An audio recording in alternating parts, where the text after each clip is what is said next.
Hello and welcome to part 3 of the creative act of leaving insomnia. This one works as a standalone as well, so if you haven't seen part 1 and 2, that's fine. But here is a quick recap of part 2.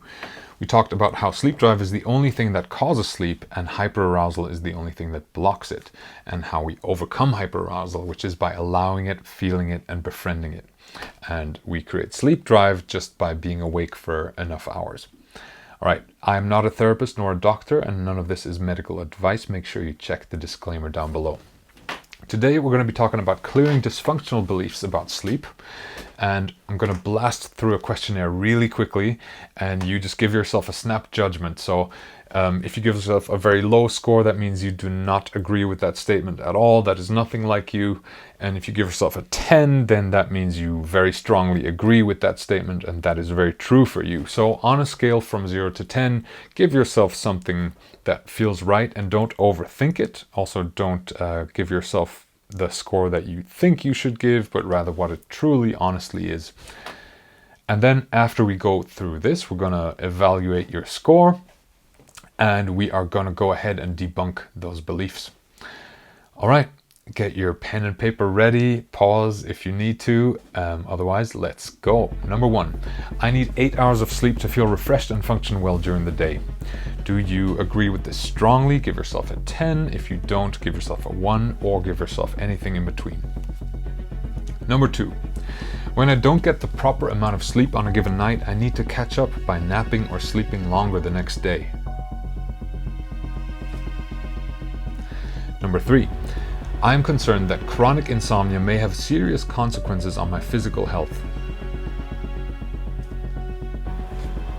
Number 4, I'm worried that I may lose my control over my abilities to sleep.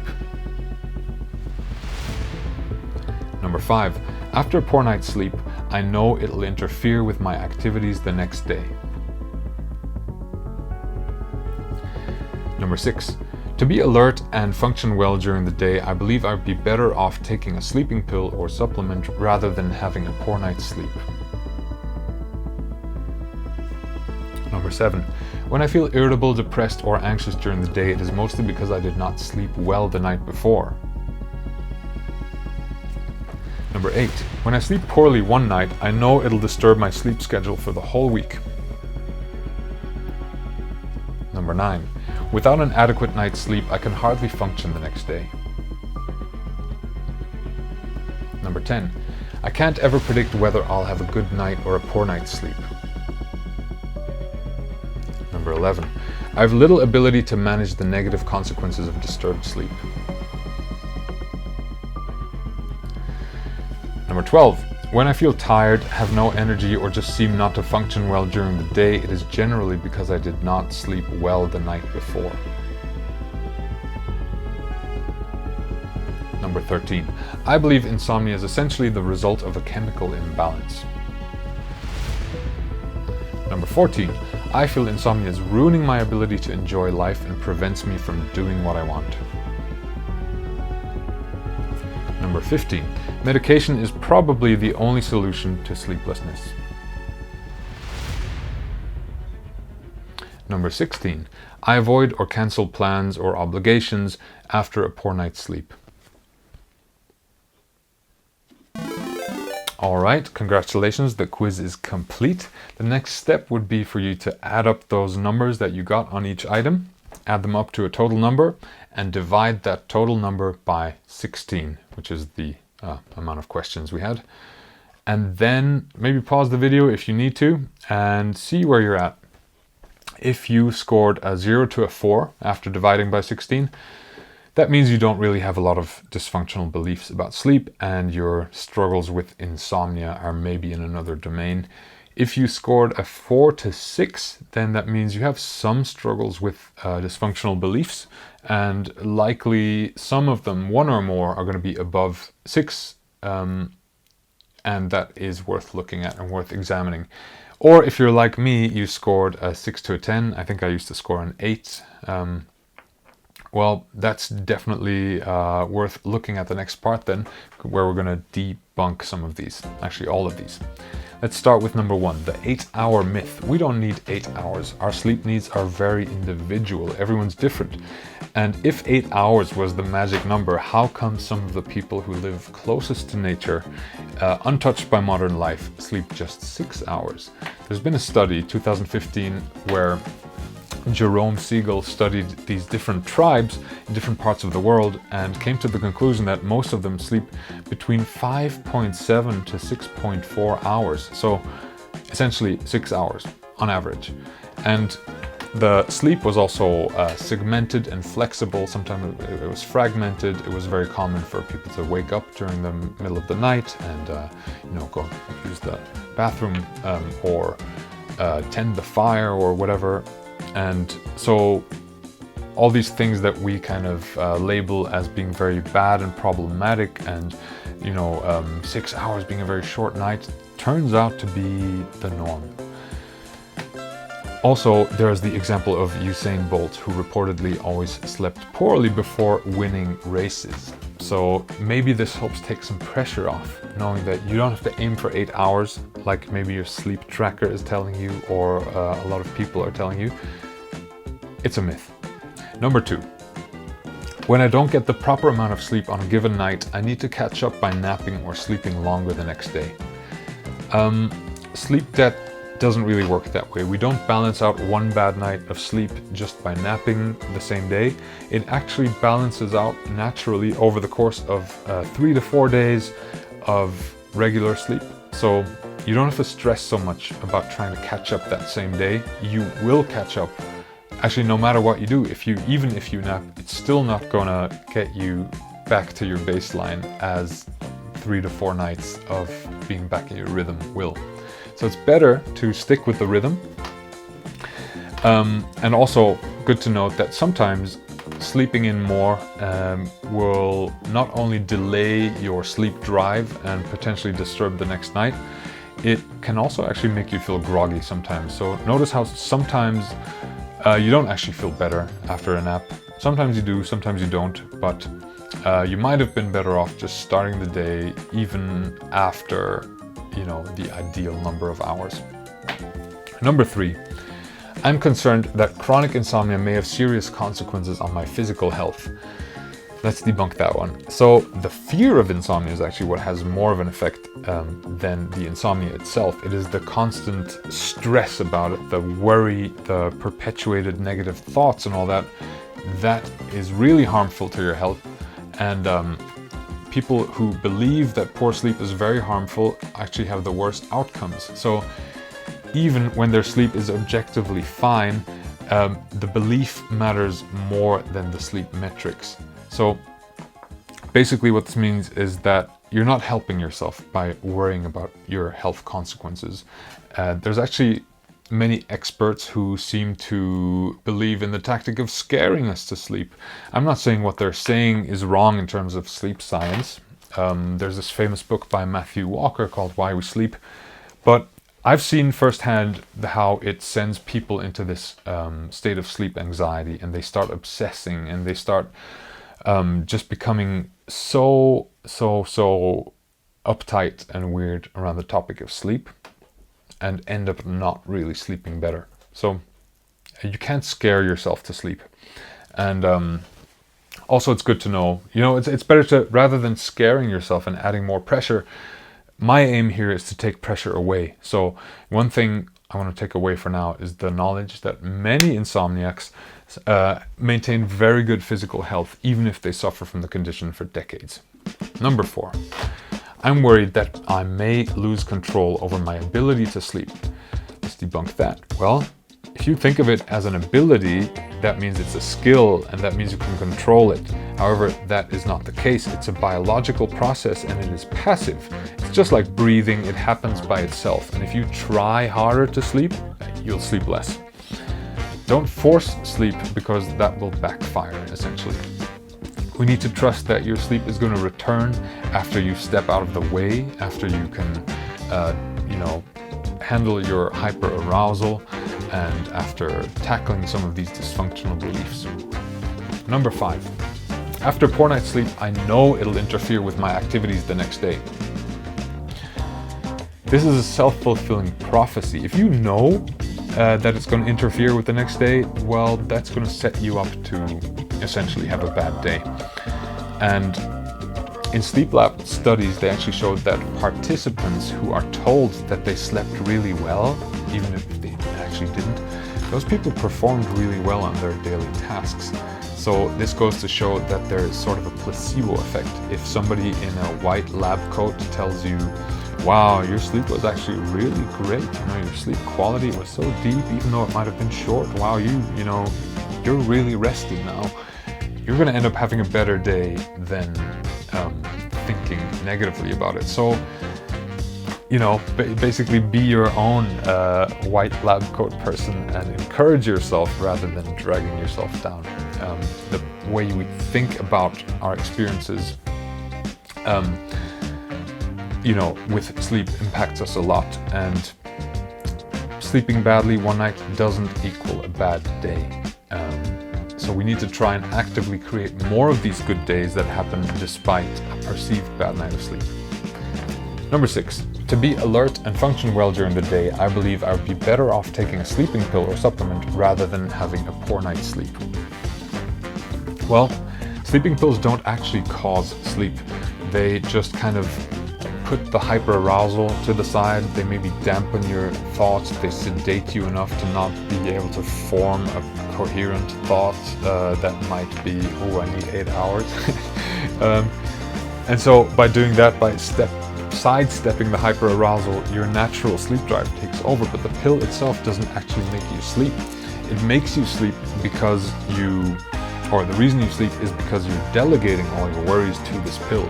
You now have someone, it's almost like having a personal assistant or secretary that you can give all your unwanted paperwork to, all your unwanted worry you can just give to this pill. But it's really good to know and empowering to know that the pill actually isn't doing that much. It is you're doing the magic. You are forgetting about your worries by taking this pill. You have the power. And again, I'm not a doctor. I'm not telling you to stop taking your pills. In fact, if you are taking your pills and they were prescribed for you, by all means keep taking them. I'm not going to contradict what your doctor tells you. I will just add the mental game here, which is this. If you're taking pills, don't add more guilt, shame, and worry to your plate. Your plate's already full with the struggle with insomnia. So if you now add to that the guilt of taking sleeping pills, oh, I shouldn't. Oh, why do I rely on these pills? Oh, why can't I just be a natural sleeper? Oh, these are going to be so bad for me. Oh, there's going to be long-term consequences. I'm going to feel groggy tomorrow. All these negative thoughts about taking the pills are also not helpful. So if you're taking them and you're determined to keep taking them, just take them. Just don't add all this negativity to it. Now, if you realize that the pill itself is actually not making you sleep, it's you delegating your problem to the pill, that's what's making you sleep. It's you overcoming your hyperarousal or cheating your hyperarousal in a way, that is what's making you sleep. You might come to the conclusion one day that you want to stop taking pills. And I just want to give you a warning because I've gone through this process as well. The moment you stop, you're likely to fall into a pitfall, which is you stop taking the pill and then you experience a poor night of sleep. And you think to yourself, oh, I knew it. I just can't without the pill. And it's good to brace yourself for this, that this is a very likely outcome. Yeah, if you stop taking this thing, it's like stopping a ritual that you've been doing for a while. Obviously, the mind is going to be busy and anxious and worried. Ooh, are things going to work out? I don't know. And that in itself is hyperarousal, which is going to very likely lead to a weird night of sleep. So, yeah, just to bear in mind, don't expect perfect sleep right after you, lower your dosage or leave the pills away completely. And also doing so, please, discuss with your doctor by all means. Also, good to note that taking sleeping pills or supplements are counted as a sleep effort if you take them in a way, by thinking of them in a way that gives them too much power. If you think of these things as the only thing that make you sleep, that is an effort. And you can reduce that effort, whether you take them or not. You can reduce the effort by the way you think about it. If you understand that the only thing that drives sleep is your sleep pressure that builds up during the day, and the only thing that blocks it is hyperarousal, then you stop giving so much power to this pill, and even if you keep taking it, you become a little less attached to it. All right. Number 7. When I feel irritable, depressed, or anxious during the day, it is mostly because I did not sleep well the night before. No, there can be so many reasons for your mood swings. It can be food, thoughts, hormones, stress. Stop blaming sleep for all your bad moods, because that just gives insomnia more power over you. So if you can explore your relationship with your tiredness, if you can befriend your tiredness, then, it doesn't mean you'll magically stop ever feeling tired. But when you do feel tired, it's not that big of a deal. And then that way it holds less power over you. And it goes to show that the way you think about being tired, or the way you think about how your night went, impacts how tired you physically feel. So again, do yourself a favor. Don't add more struggle than you already have. Being tired is already annoying enough. Going on a mental downward spiral and judging yourself for the tiredness, wishing it wasn't there, battling it, resisting it, that is going to amplify the struggle so much. So I hope that helps. Number 8. When I sleep poorly one night, I know it'll disturb my sleep schedule for the whole week. That does not have to be true at all. In fact, mostly it's true. It becomes true because that one night of sleep turns into a worry about the next night. Then that worry about the next night leads to another bad night of sleep. Then you spiral into it more and it turns into a bad week of sleep. If, however, you can kind of shrug off that one bad night, things tend to balance out. So oftentimes, even chronic insomniacs, if they can live a regular day after a bad night's sleep, oftentimes they'll find that the next night will be just fine. Number 9, without an adequate night's sleep, I can hardly function the next day. Again, I gave you that Usain Bolt example at the beginning, but also it is good to know that we're often bad judges of our own energy levels when we're insomniacs, and we tend to underestimate the amount we slept, and that doesn't help. And what we need is a little more resilience, just like here in this example I'm mentioning how military and astronaut training often involves people performing highly complex tasks under the effects of fatigue, and they overcome this, or they deal with it by developing an attitude that is helpful, training that is helpful, and their belief in their inherent resilience. So if we can build resilience, we can free ourselves from this struggle of, and this anxiety of having to predict the day and thinking of it negatively. Number 10. I can't ever predict, speaking of predictions, whether I'll have a good or poor night's sleep. Here's a typo. Oh well. Well, the sleep feels unpredictable because you're focused on controlling it. And the very act of trying to predict your sleep or thinking about it excessively, of course, is going to have an impact on it. So once you allow your natural sleep to return, and your hyperarousal steps out of the way, there's no more need to predict your sleep or to guess what your sleep is going to be like. So a good example here is if you think of a good sleeper, they don't ever think about sleep really. They don't try to predict how many hours they're going to get. They just kind of lay down and sleep, and they don't obsess over it. And if they were to guess, if you were to ask them, how do you think you're going to sleep tonight? They would kind of shrug their shoulders, and maybe they'd say like, I sleep great because I always sleep great. They don't have a reason to believe otherwise. So it goes to show that worrying and predicting are not, they're not characteristics. They're not, missing the word here. Well, they're basically not what a good sleeper does. So let's also stop doing that. Number 11. I have little ability to manage the negative consequences of disturbed sleep. Well, we need to build those skills.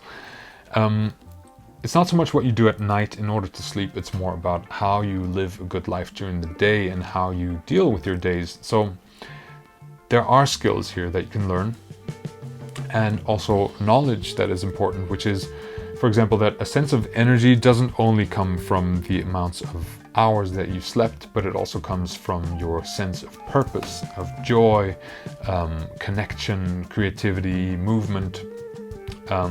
So finding more joy and better thoughts, essentially, can give you a lot of energy, and vice versa. If you have very bad negative thoughts, that can drag you down.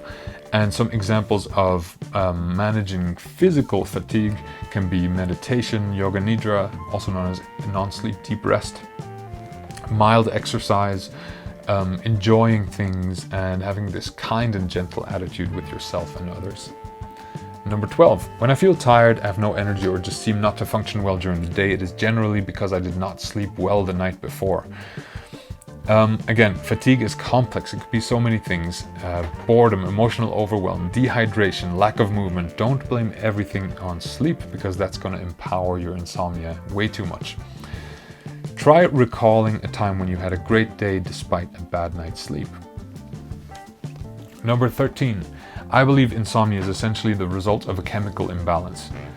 No, there is no single sleep chemical imbalance pattern that is known to doctors that that is the cause of insomnia.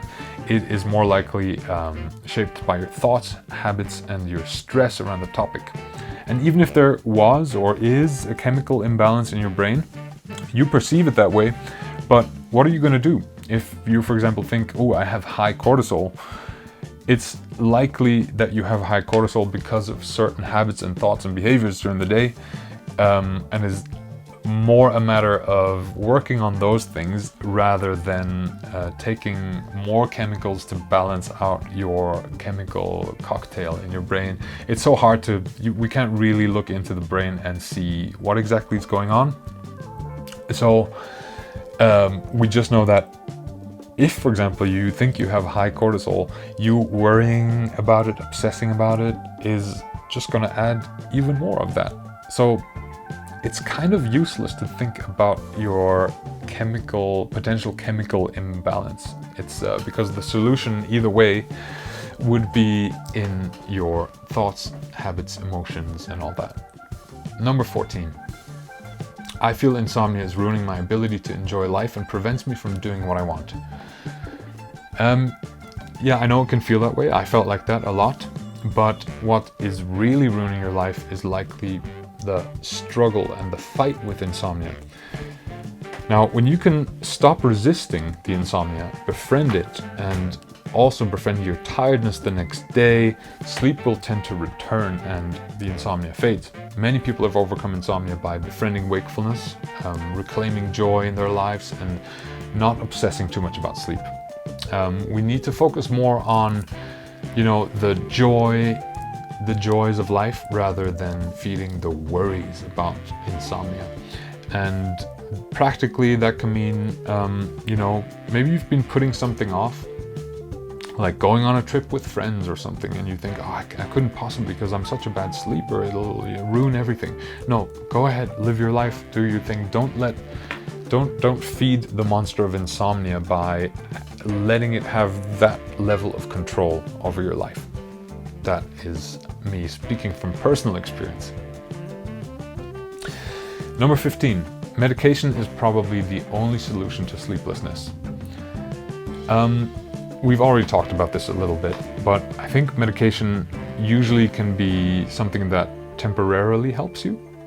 But it's the long-term, the befriending wakefulness is the thing that has a long-term effect and actually empowers you to sleep naturally. And if you decide to go on this journey of, this non-effort based journey of overcoming insomnia, yes, it's not a quick fix like medication is, but it's very rewarding because it kind of makes you dive deep. It's gonna make you face something. It's gonna make you face your emotions. It's gonna make you have epiphanies about yourself, and you're gonna come out a happier, more resilient person on the other side. So the journey is completely worth it, even though at the beginning befriending wakefulness can be very uncomfortable, but it's a fascinating journey and I highly encourage you take it. Also, by going through the journey, you end up building a lot of skills, a kind of mental mastery, courage, acceptance, kindness, and self-love that also radiate into every other aspect of life. The last one here, I avoid or cancel plans after a poor night's sleep. We just talked about this. Basically, the more you do that, the more you are empowering your insomnia. And if you can do what matters, even when you're tired, you are teaching your brain, I can handle this. And thus you have less fear. So if you can actively choose to have a good day even when you're tired, this is going to boost energy in itself and it rebuilds trust in your capacity. All right, we'll finish this one with a creative act as always. With this new knowledge, I would encourage you to rewrite your most anxiety-inducing beliefs to something that is still true, but a little more helpful. Here's an example. So first you acknowledge the thought or belief that's you want to work on. So for example, it's this one. I need 8 hours. My sleep tracker says I'm not rested. Now you examine this belief. Is it objectively true? And what style of thinking is this? Am I being catastrophic, extreme, exaggerated, unhelpful? So you take some distance from your thought and look at it from above, so to speak. And then you'll come to the conclusion with this one, oh, it's untrue. We've discovered, this one we're debunking with knowledge here. Sleep needs are individual and trackers mostly calculate based on the 8-hour myth. And for many insomniacs, this just adds anxiety and monitoring behavior. So this is an unhelpful thought. Now, in the last step, we try to form a new thought or belief that could be true, is logical and makes sense to you. So you're not trying to say an affirmation here that's not really true to you. You find something that is true to you. One example I'm giving here is, it doesn't matter how long I slept, I can have a great day regardless. So whenever that thought hits you of, I need 8 hours, oh my God, you can quickly reframe it and balance yourself out by thinking, well, it doesn't matter how long I slept, I can still have a great day. And I've shown myself that that is possible and I can do it again. So be a little creative here in the kinds of thoughts and attitudes you come up with. You've seen that the same way of doing things led to a certain result, which is the perpetuation of insomnia. So we want to try something new here, not in the shape of taking supplements and trying more things. It's more of a mental attitude of letting go, letting in, accepting, having the courage to have a great day despite a bad night. All right, this was a long one. Thank you for bearing with me. Let me know how it's going in the comments. And in part 4, we're going to be talking about dropping sleep efforts. And I think we're going to conclude very soon. I'm not sure if it's going to be in the next one or the one after. Either way, thanks for sticking with me. And I trust that your insomnia is soon going to fade or change significantly. And I'd be really happy to hear from you in the comments how your journey's going. All right, have a good one. See you in the next one. Bye.